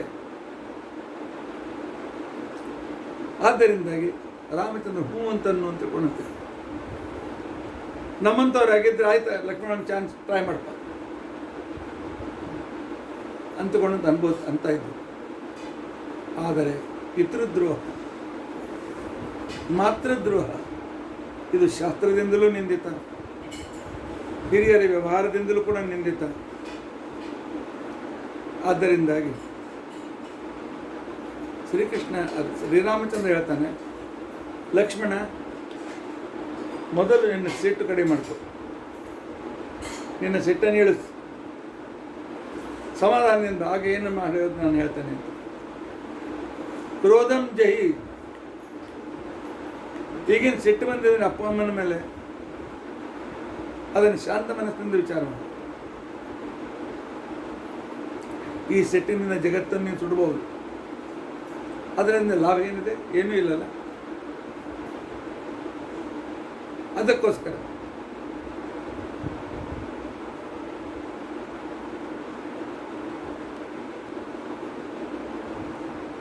ಶ್ರೀರಾಮಚಂದ್ರ ತನ್ನ ರಾಜ್ಯ ಕೊಡಿಸ್ತೇನೆ ಅಂತಂದ್ರೂ ಕೂಡ ಅದನ್ನು ಒಪ್ಪುವುದಿಲ್ಲ. ಇನ್ನು 2ನೇ ನಂಬರ್, ದಶರಥನಿಗೆ 300 ಜನ ಹೆಂಡತಿಯರಿದ್ದರು. ಆದರೆ ಸೀತೆಯ ಮೇಲೆ ಅತಿ ಪ್ರೀತಿ ಇದ್ದ ರಾಮಚಂದ್ರ ಹೇಳ್ತಾನೆ, ಸೀತೆಯ ಸ್ಥಳದಲ್ಲಿ ಇನ್ನೊಬ್ಬಳನ್ನು ನಾನು ತರೋದಿಲ್ಲ. ಆಗಿನ ಕಾಲರಾಜರಿಗೆ ಪರ್ಮಿಷನ್ ಇಲ್ಲ ಅಂತ ತಿಳ್ಕೊಂಡಂತ ಹೇಳಿ ಅವರಿಗೆ ನಾವು ಬಂಧನ ಇದ್ದಿಲ್ಲ ಅಂತ ಬೇಕಾದ ಮದುವೆಗಳನ್ನು ಮಾಡ್ಕೊಳ್ತಾ ಇದ್ರು. ಅಂತಹ ಸಮಯದಲ್ಲಿ ಕೂಡ ಏಕಪತ್ನಿ ಬರುತ್ತದೆ, ನಾನು ಇನ್ನೊಂದು ಮದುವೆ ಮಾಡಿಕೊಳ್ಳೋದಿಲ್ಲ, ನನ್ನ ಹೆಂಡತಿಗೆ ಸವತಿಯನ್ನು ತರೋದಿಲ್ಲ ಅನ್ನುವ ಒಂದು ನಿರ್ಧಾರ ಜಗತ್ತಿಗೆ ತೋರಿಸಿಕೊಟ್ಟಿದ್ದಾನೆ ಪರಮಾತ್ಮ.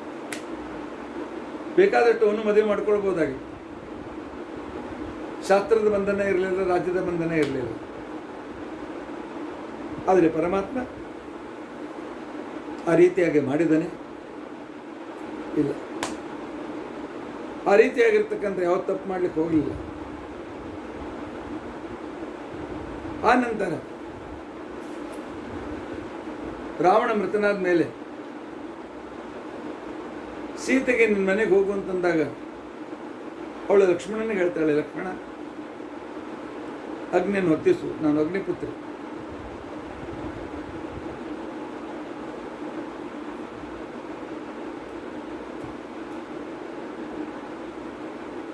ಆಗ ಸೀತೆ ಬೆಂಕಿಯಲ್ಲಿ ಹೋದ ನಾಟಕ ಮಾಡಿತ್ತು. ಇಬ್ಬರು ಸೀತೆಯರು ಯಜ್ಞಕುಂಡದಿಂದ ಎದ್ದು ಬರ್ತಾರೆ.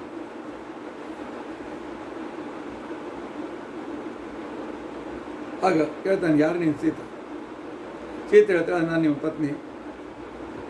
ಇನ್ನೊಬ್ಬಳು, ಇಲ್ಲ, ಅವಳನ್ನು ನೀವು ಮದುವೆ ಮಾಡ್ಕೋಬೇಕು. ಅವಳು ಅಗ್ನಿಪುತ್ರಿ ಆಗಿರ್ತಕ್ಕಂಥ ವೇದವತಿ. ಈ 1 ವರ್ಷ ನಾನು ನೀವು ಹೇಳಿದಂಥ ಕೈಲಾಸ ಪರ್ವತದಲ್ಲಿದ್ದೆ.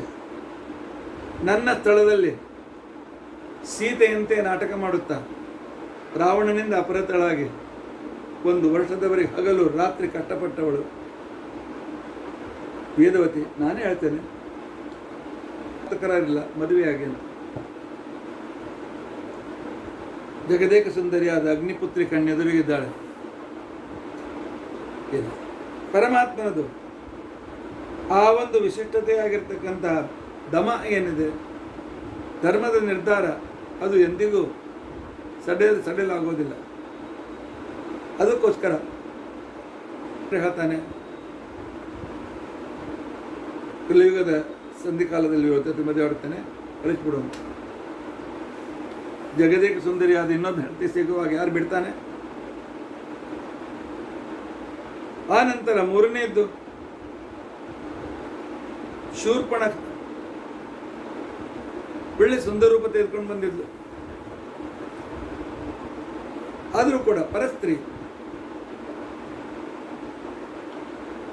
ಅವಳನ್ನು ಸ್ವೀಕರಿಸುವಂತಿಲ್ಲ. ಅದಕ್ಕೆ ಬೇರೆ ನೋ ಆಲ್ಟರ್ನೇಟಿವ್. ಆ ರೀತಿಯಾಗಿ ಶ್ರೀರಾಮಚಂದ್ರ ತನ್ನ ಚರಿತ್ರೆಯಲ್ಲಿ ನಡೆದುಕೊಂಡು ನಮಗೆ ತೋರಿಸಿಕೊಟ್ಟಿದ್ದಾನೆ. ದಮ ಅಂದರೆ ಹೇಗಿರ್ತದೆ, ಎಂದಿಗೂ ತಪ್ಪು ದಾರಿ ಹಿಡಿಯದೇ ಇರಬೇಕು. ಇದು ದಮ ಅಂತ ಅನ್ಸ್ಕೊಳ್ತದೆ. ಇದು ಧಾರ್ಮಿಕನಾಗಬೇಕಾಗಿರ್ತಕ್ಕಂಥವನಿಗೆ ಇರ್ತಕ್ಕಂತಹ 3ನೇ ಗುಣ.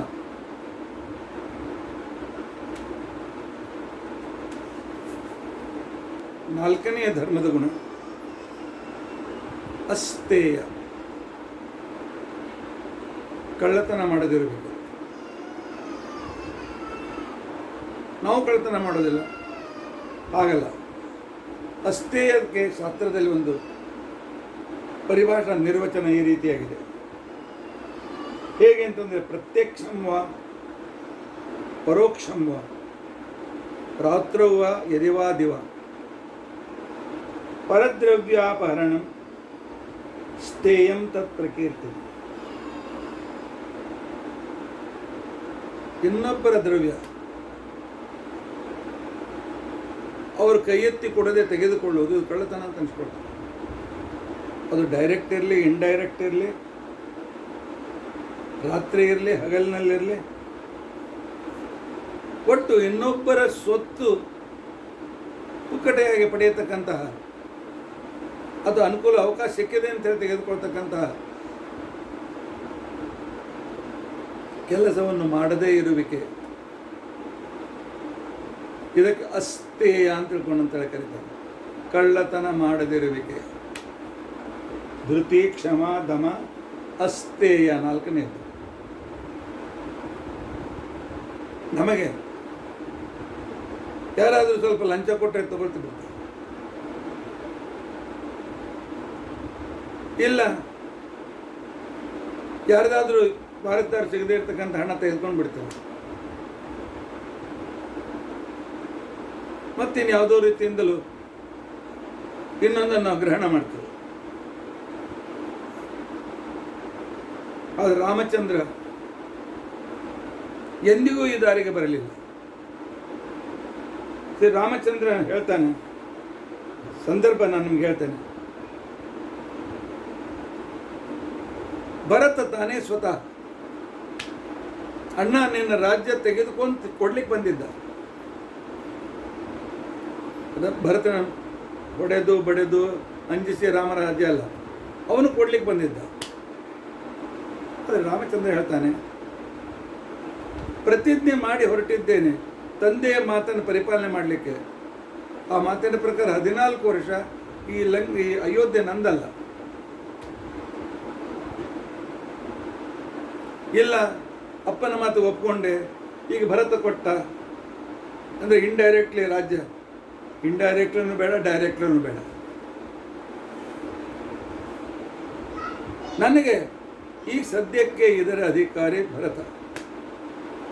ಇದು ಅವನ ಸಂಪತ್ತಿ. ಈ ಅವನ ಸಂಪತ್ತಿ ನನಗೆ ಸರ್ವಥಾ ಬೇಕಾಗಿಲ್ಲ. ಅದು 14 ವರ್ಷ ಮುಗಿದ ಮೇಲೆ ಬರ್ತೇನೆ ನಾನು.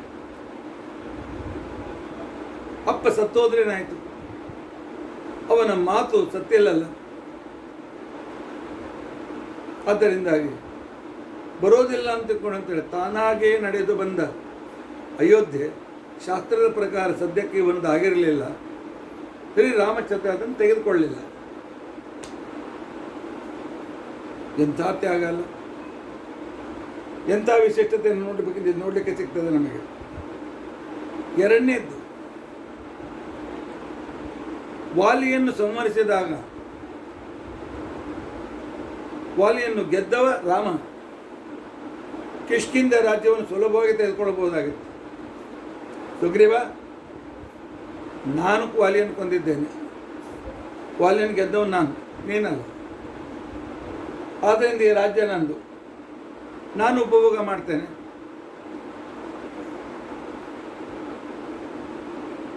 ಅನ್ಬೋದಾಗಿತ್ತಲ್ಲ ರಾಮಚಂದ್ರ. ನಮ್ಮಂಥವ್ರಿದ್ರೆ ಚಾನ್ಸ್ ಸಿಕ್ಕಿದೆ, ಬಾ ಇದನ್ನು ಉಪಭೋಗ ಮಾಡೋಣ ಅಂತ ಅನ್ಬೋದಾಗಿತ್ತಲ್ಲ. ಕಿಷ್ಕಿಂಧೆ ರಾಜ್ಯ ತೆಗೆದುಕೊಳ್ಳೋದು ಬಿಡಿ, ರಾಮಚಂದ್ರ ಕಿಷ್ಕಿಂಧೆ ನಗರದ ಒಳಗೆ ಹೋಗಲಿಲ್ಲ. ಯಾಕೆ? ಈಗ ಸದ್ಯಕ್ಕೆ ಕಾಡಿನಲ್ಲಿ ಇರಬೇಕು ಅಂತ ಪ್ರತಿಜ್ಞೆ ಮಾಡ್ಕೊಂಡು ಬಂದಿದ್ದಾನೆ. ಎಂಥ ಒಂದು ಅಸ್ಥೆ ನಂತರ ಇಟ್ಕೊಳ್ಳಿ, ಎಂಥ ಒಂದು ತ್ಯಾಗ, ಎಂಥ ನಿಯಮ ಪರಿಪಾಲನೆ. ನಗರಕ್ಕೆ ಒಳಗೆ ತಾನೇ ರಾಜ್ಯ ಕೊಡಿಸಿದ್ದಾನೆ. ರಾಜ್ಯಾಭಿಷೇಕಕ್ಕೆ ಬಾ ರಾಮಚಂದ್ರ, ಆಶೀರ್ವಾದ ಮಾಡು ನನ್ನ ಮೇಲೆ, ಇಲ್ಲಿಂದ ಮಾಡ್ತೇನೆ, ನಗರ ಪ್ರವೇಶ ಮಾಡೋದಿಲ್ಲ. ಈಗ 14 ವರ್ಷ ನಗರ ಪ್ರವೇಶ ನಿಷಿದ್ಧ ಇದೆ.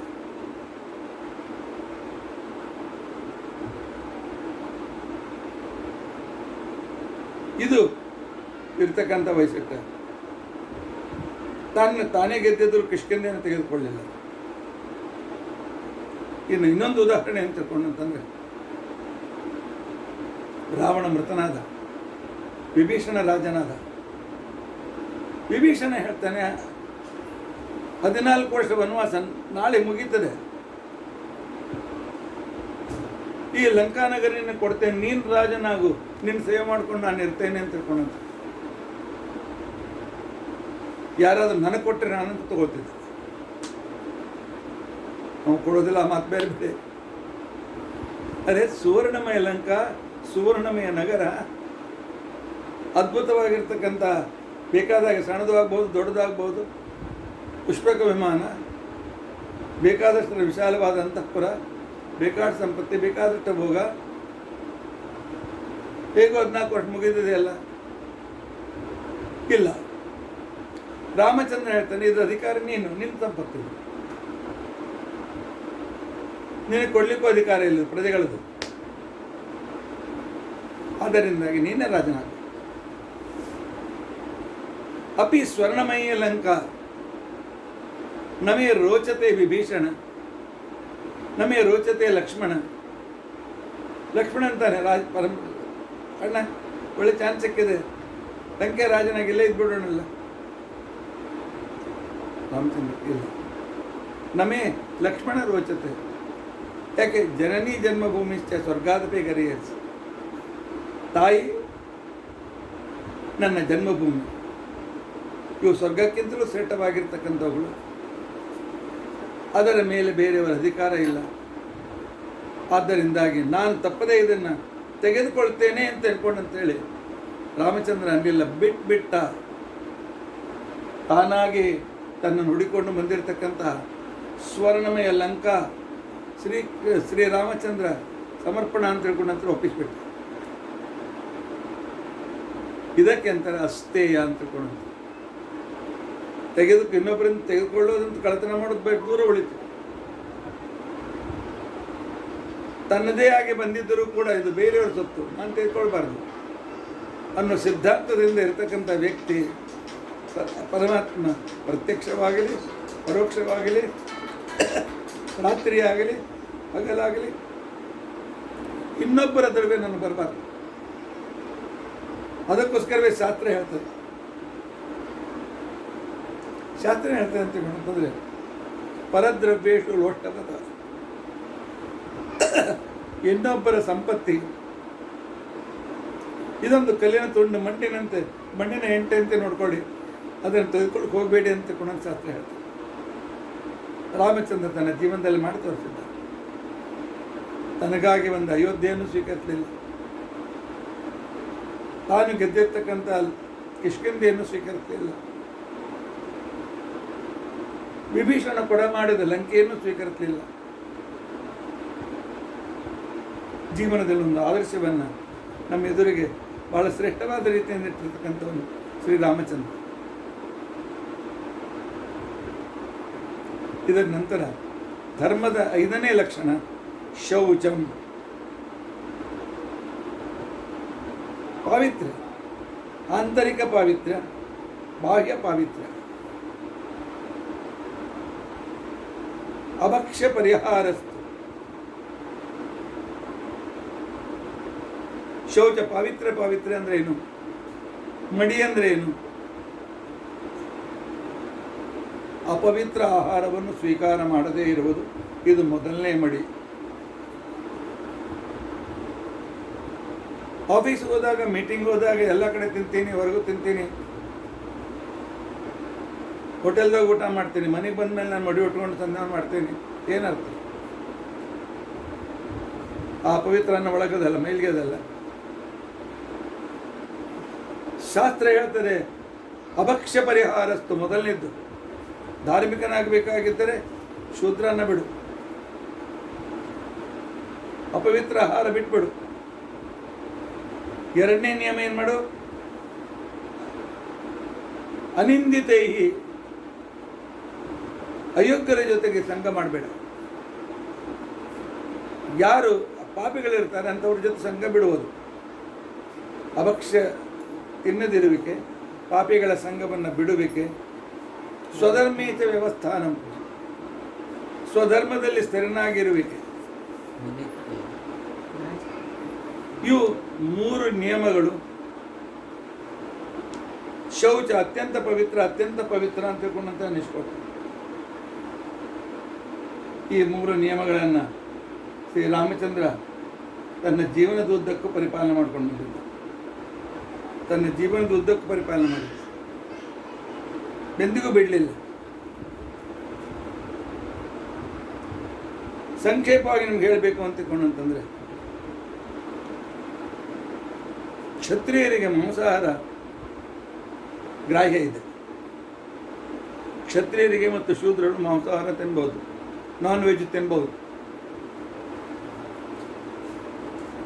ರಾಜರು ಬೇಟೆಯಾಡಿ ಪ್ರಾಣಿಗಳನ್ನು ತಂದು ಬೇಯಿಸಿ ತಿನ್ನುವ ಸಂಪ್ರದಾಯ ಮೊದಲಿಂದಲೂ ಇದೆ.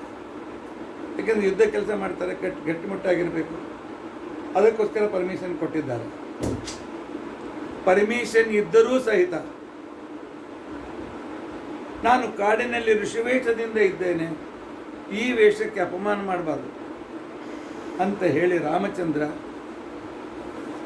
ಪೂರ್ತಿ ವನವಾಸದಲ್ಲಿ ಶಾಕಾಹಾರಿಯಾಗಿ ಫಲಪುಷ್ಪಗಳನ್ನು ಹಣ್ಣುಗಳನ್ನು ತಿಂದು ಮಾತ್ರ ಅವನು ಜೀವಿತ ಇದ್ದಾನೆ.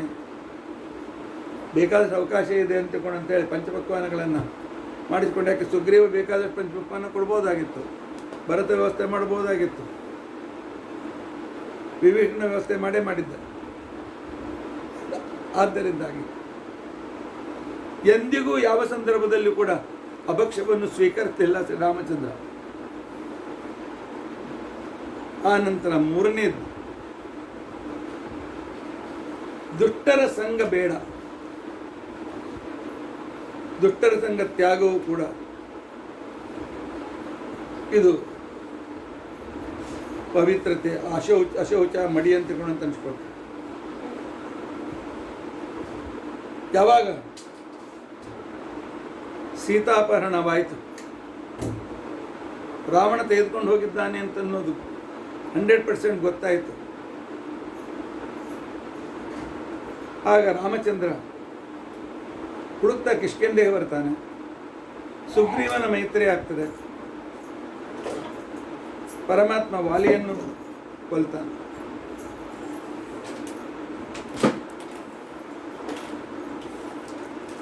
ಒಂದು ವೇಳೆ ರಾಮಚಂದ್ರ ಒಂದು ಕೆಲಸ ಮಾಡಿದ್ದರೆ, ಯುದ್ಧವಾಗ್ತಿರಲಿಲ್ಲ, ಕಷ್ಟವೂ ಇರ್ತಿರಲಿಲ್ಲ, ಸೀತಾಪಹರಣವೂ ಆಗ್ತಿರಲಿಲ್ಲ. ಸೀತಾಪಹರಣ ಆಗೇ ಹೋಗಿತ್ತು, ಮಾತು ಬೇರೆ. ಆಗಿಂದಾಗಲೇ ಸೀತೆ ಸಿಗ್ತಾ ಇದೆ. ಯಾಕೆ? ವಾಲಿಗೂ ರಾವಣನಿಗೂ ಸಂಧಿ ಇತ್ತು, ಮಿತ್ರತೆ ಇತ್ತು. ರಾಮ ವಾಲಿಗೆ ಹೇಳಿ, ನಾನು ನಿನಗೆ ರಾಜ್ಯ ಉಳಿಸ್ತೀನಿ, ಸುಗ್ರೀವ ಕೊಡಂಗಿಲ್ಲ, ನನ್ನ ಸೀತೆಯನ್ನು ತಂದುಕೊಡು ಅಂತಂದರೆ ಒಂದೇ ಕ್ಷಣಕ್ಕೆ ವಾಲಿ ಹೋಗಿ ರಾವಣನ ಕಡೆಯಿಂದ ಕಿವಿ ಹಿಂಡಿ ಸೀತೆಯನ್ನು ತಂದುಬಿಡು ಅಂತ ಹೇಳ್ಬೋದಾಗಿತ್ತು. ವಾಲಿಗೂ ರಾವಣನಿಗೂ ಈ ರೀತಿ ಸಂಧಿ ಇತ್ತು. ಆದರೆ ರಾಮಚಂದ್ರ ವಿಚಾರ ಮಾಡಿದ್ದು ಸೀತಾಪಹರಣಕ್ಕೋಸ್ಕರ ಬಂದದ್ದಲ್ಲ. ಅವನು ಸೀತೆ ಅಪಹೃತಳಾಗಿರ್ತಕ್ಕಂಥ ಆಕೃತಿ ಮುಂದೆ ವೇದವತಿ ಆ ಸ್ಥಳದಲ್ಲಿ ಕೂತ್ಕೊಳ್ತಾಳೆ. ವನವಾಸ ಇವರಿಗೂ ಸೀತೆ ಉಳಿದದ್ದು ಕೈಲಾಸ ಪರ್ವತದಲ್ಲಿ. ಇದನ್ನು ಅರ್ಥ ಮಾಡಿಕೊಳ್ಳಬೇಕು. ಆದ್ದರಿಂದಾಗಿ ಪರಮಾತ್ಮ ತಾನು ವಾಲಿಗೆ ಹೇಳಿ ತನ್ನ ಸೀತೆಯನ್ನು ತರಿಸಬಹುದಾಗಿತ್ತು. ಆದರೆ ವಾಲಿ ಬೇಕಂತಲೇ ತನ್ನ ತಮ್ಮನ ಹೆಂಡತಿಯನ್ನು ತನ್ನ ಅಂತಃಪುರಕ್ಕೆ ಸೇರಿಸಿಕೊಂಡು ಅವಳನ್ನು ಭೋಗ ಮಾಡುವ ಮಹಾಪಾಪಿ. ತಮ್ಮನ ಹೆಂಡತಿಯು ಕೂಡ ಮಗಳು ಅಂತ ಅನ್ಸ್ಕೊಳ್ತಾಳೆ. ಅವಳ ಜೊತೆಗೆ ಸಂಭೋಗ ಅಂತಕೊಂಡಂತಂದ್ರೆ ಅದು ರೌರವ ನರಕ. ಅಂತ ತಪ್ಪು ಕೆಲಸ ವಾಲಿ ಮಾಡಿದ್ದ. ಪಾಪಿಯ ಜೊತೆಗೆ ನನಗೆ ಸಂಘ ಬೇಡ, ನನ್ನ ಸೀತೆ ಇಮಿಡಿಯೇಟ್ಲಿ ಸಿಗ್ಬಹುದು. ಅದಕ್ಕೋಸ್ಕರ ನಾನು ಪಾಪಿಗಳ ಜೊತೆಗೆ ಸಂಘ ಮಾಡುವ ಈ ರೀತಿಯಾಗಿರ್ತಕ್ಕಂಥ ತಪ್ಪು ಮಾಡಲ್ಲ, ನಾನು ಮಾಡೋದಿಲ್ಲ. ಅಷ್ಟೇ ಅಲ್ಲ, ನಾವು ರಾಜರು ಶಿಕ್ಷೆ ಕೊಡಬೇಕು. ತಂಗಿ ಹೆಂಡತಿಯನ್ನು ತನ್ನ ಭೋಗಕ್ಕೆ ಕರೆದುಕೊಂಡಂಥವನಿಗೆ ಮರಣಾಂತ ಪ್ರಾಯಶ್ಚಿತ್ತ ಅದನ್ನು ಕೊಡಬೇಕು ಅಂತೇಳಿ ರಾಮಚಂದ್ರ ವಾಲಿಯನ್ನು ಕೊಂದ. ಯಾಕೆ? ಅವನಿಗೆ ಸೀತೆಯನ್ನು ಹುಡುಕೋದು ಇಂಪಾರ್ಟೆಂಟ್ ಇರಲಿಲ್ಲ. ಯಾಕೆ? ಸೀತೆ ಹೋಗಿರಲೇ ಇಲ್ಲ. ಆ ನೆವದಿಂದ ಎಲ್ಲ ರಾವಣನ ಎಲ್ಲ ರಾಕ್ಷಸರು ಒಂದು ಕಡೆ ಕೂಡಬೇಕು, ಏಕಕಾಲದಲ್ಲಿ ಎಲ್ಲರನ್ನು ಸಂಹರಿಸಬೇಕು ಅನ್ನೋ ಉದ್ದೇಶದಿಂದ ಸ್ವಧರ್ಮ ಪರಿಪಾಲನೆಗೋಸ್ಕರ ಅಭಕ್ಷ್ಯಭಕ್ಷಣ ಬಿಡುವುದು, ದುಷ್ಟರ ಸಂಗ ಮಾಡದೇ ಇರಬೇಕೆ, ತನ್ನ ಧರ್ಮದಲ್ಲಿ ತಾನು ಸ್ಥಿರನಾಗಿರಬೇಕೆ, ಇದಕ್ಕೆ ಮಡಿ ಅಂತಕೊಂಡು ಅಂತ ಕರೀತಾರೆ, ಶೌಚ ಅಂತ ಕರೀತಾರೆ, ಪಾವಿತ್ರ್ಯ ಅಂತ ಕರೀತಾರೆ. ಇಂತಹ ಸಂದರ್ಭದಲ್ಲಿ ಶ್ರೀರಾಮಚಂದ್ರ ಜಗತ್ತಿಗೆ ತಿಳಿಸಿಕೊಟ್ಟಿದ್ದಾನೆ, ನಾನು ಸ್ವೀಕಾರ ಮಾಡುವುದಿಲ್ಲ, ಆನಂತರ ಇನ್ನೊಬ್ಬರಿಗೆ ಯಾವುದೇ ರೀತಿಯಾಗಿರ್ತಕ್ಕಂಥ ಪೀಡೆಯನ್ನು ಕೊಡೋದಿಲ್ಲ ಇತ್ಯಾದಿ ನಿಮ್ಮನ್ನು ಪರಿಪಾಲನೆ ಮಾಡ್ತೇನೆ ಅಂತೇಳಿ ಜಗತ್ತಿಗೆ ಶ್ರೀರಾಮಚಂದ್ರ ತೋರಿಸಿಕೊಟ್ಟಿದ್ದಾನೆ. ಕಷ್ಟಾದರೂ ಸುಗ್ರೀವನ ಮಿತ್ರತೆಯನ್ನು ಮಾಡಿಕೊಂಡು ಏಕೆ ಅವನು ಪಾಪಿ ಆಗಿರಲಿಲ್ಲ, ಅವನ ಸಂಗ ಮಾಡಿ ಮುಂದೆ ಸೀತೆಯನ್ನು ಮುಕ್ತನನ್ನಾಗಿ ಮಾಡಿದ್ದಾನೆ ರಾವಣನ ಸಂದರ್ಭದಿಂದ. ರಾಮಚಂದ್ರನ ಈ ಸಂದರ್ಭಗಳಿಂದ ನಾವು ಕಲಿಯಬೇಕಾಗಿದೆ. ಎಂಥ ಅದ್ಭುತವಾಗಿರ್ತಕ್ಕಂಥ ವಿಚಾರಸರಣಿ, ದುಷ್ಟರ ಸಂಘ ಸ್ವಲ್ಪವೂ ಬೇಡ ಅಂತಕ್ಕಂಥ ಆಗ್ರಹ ನಮಗೋಸ್ಕರ ಕಲಿಸಿಕೊಟ್ಟಿದ್ದಾನೆ ಪರಮಾತ್ಮ. ಹೀಗೆ 1 ಗಂಟೆ ಆಗ್ತಾ ಬಂತು. ಈಗ ಕೇವಲ 5 ಧರ್ಮದ ಲಕ್ಷಣ ರಾಮಚಂದ್ರನ ಚರಿತ್ರೆಯಲ್ಲಿ ಹೇಗಿದೆ ಅಂತನ್ನೋದನ್ನು ನಾವು ತಿಳಿದುಕೊಳ್ಳೋದಕ್ಕೋಸ್ಕರ ಪ್ರಯತ್ನ ಮಾಡಿದ್ದೇವೆ. ಆ 5 ಸಂದರ್ಭಗಳು, 5 ಧರ್ಮಗಳು ಯಾವುದು ಅಂತಂದರೆ, ಧೃತಿ, ಎಂದಿಗೂ ಯಾವುದೇ ಪರಿಸ್ಥಿತಿ ಬಂದರೂ ಕೂಡ ಆ ಪರಮಾತ್ಮನ ಭಕ್ತಿಯನ್ನು ಬಿಡುಕೊಡುವುದು. ಆ ನಂತರ ಮಧ್ಯದಲ್ಲಿ ಪೀಡೆ ಕೊಡ್ತಕ್ಕಂಥ ಕ್ಷಮಾಗಳಿಗೆ ಕ್ಷಮೆ ಕೊಟ್ಟು ಅವರನ್ನು ಕಳಿಸಿಕೊಡೋದು. ಇಂದ್ರಿಯ ನಿಗ್ರಹ, ಕುತ್ಸಿತಾತ್ ಕರ್ಮಣೋಭಿಪ್ರ, ಎಂದು ಕೆಟ್ಟ ಕೆಲಸ ಮಾಡದೇ ಇರಬೇಕೆ. ಆ ನಂತರ ಇಂದ್ರಿಯ ನಿಗ್ರಹಗಳಿಂದ ಪೂಜಿಸಲ್ಪಡುವಿಕೆ. ಈ ಎಲ್ಲ ಕೆಲಸವನ್ನು ಪರಮಾತ್ಮ ತಾನು ಸೀತೆಗೆ ಕೊಟ್ಟಿದ್ದಾನೆ.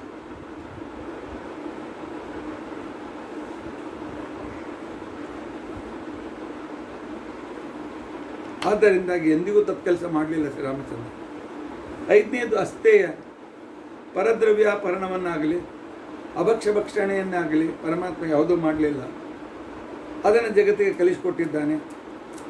ಆದ್ದರಿಂದಾಗಿ ಧೃತಿ, ಕ್ಷಮ, ದಮ, ಅಸ್ಥೇಯ, ಶೌಚ ಅತ್ಯಂತ ಪಾವಿತ್ರ್ಯ, ಅಭಕ್ಷ್ಯತ್ಯಾಗ, ಅಯೋಗ್ಯ ವ್ಯಕ್ತಿಗಳ ಸಂಗತ್ಯಾಗ, ಈ ಒಂದು ರೀತಿಯಿಂದ ಭಗವಂತನನ್ನು ಒಲಿಸಬೇಕು ಅಂತನ್ನೋದನ್ನು ಪರಮಾತ್ಮ ನಮಗೆ ತೋರಿಸಿಕೊಟ್ಟಿದ್ದಾರೆ. ಈ ರೀತಿಯಾಗಿ ಧರ್ಮದ 10 ಲಕ್ಷಣಗಳಲ್ಲಿ 5 ಲಕ್ಷಣಗಳ ಚಿಂತನೆಯನ್ನು ಇವತ್ತಿನ ದಿವಸ ಮಾಡಿದ್ದೇವೆ. ಮುಂದಿನ 5 ಲಕ್ಷಣಗಳ ಚಿಂತನೆಯನ್ನು ನಾಳಿನ ದಿವಸ ನಾವು ತಿಳಿದುಕೊಳ್ಳಿಕ್ಕೆ ಪ್ರಯತ್ನಿಸೋಣ. ಇತಿ ಅದ್ಯ ಕಥಾ ಪ್ರಸಕ್ತಿ. ಹರೇ ರಾಮ ರಾಮ ರಾಮ ಹರೇ ಹರೇ, ಹರೇ ಕೃಷ್ಣ ಕೃಷ್ಣ ಕೃಷ್ಣ ಹರೇ ಹರೇ. ಉಗ್ರಂ ವೀರಂ ಮಹಾವಿಷ್ಣುಂ ಜ್ವಲಂತಂ ಸರ್ವತೋಮುಖಂ ನೃಸಿಂಹಂ ಭೀಷ್ಮಂ ಭದ್ರಂ ಮೃತ್ಯುಂ ನಮಾಮ್ಯಹಂ. ಅಚ್ಯುತಾನಂತ ಗೋವಿಂದ ಸ್ಮೃತಿ ಮಾತ್ರಾರ್ಜನಾಶ ರೋಗಾನ್ಯ ನಾಶಯಾಚೇತಾನ್ ಆಶುಧನ್ವಂತರೇ ಹರೇ. ಅಕ್ಷಯಂ ಕರ್ಮಯಸ್ಮಿನ್ ಪರೇ ಸ್ವರ್ಪಿತಂ ಪ್ರಕ್ಷಯಂ ಯಾಂತಿ ದುಃಖಾನಿ ಅನ್ನಾಮದಃ. ಅಕ್ಷರೋ ಯೋಜನ ಸರ್ವದೇವಾಮೃತ ಕುಕ್ಷಿಕಂ ಯಸ್ಯ ವಿಶ್ವಂ ಸದಾಚಾರಿಕಂ ಪ್ರೀಣಯಾಮೋ ವಾಸುದೇವಂ ದೇವತಾವಂದಃ. ಶ್ರೀಕೃಷ್ಣ.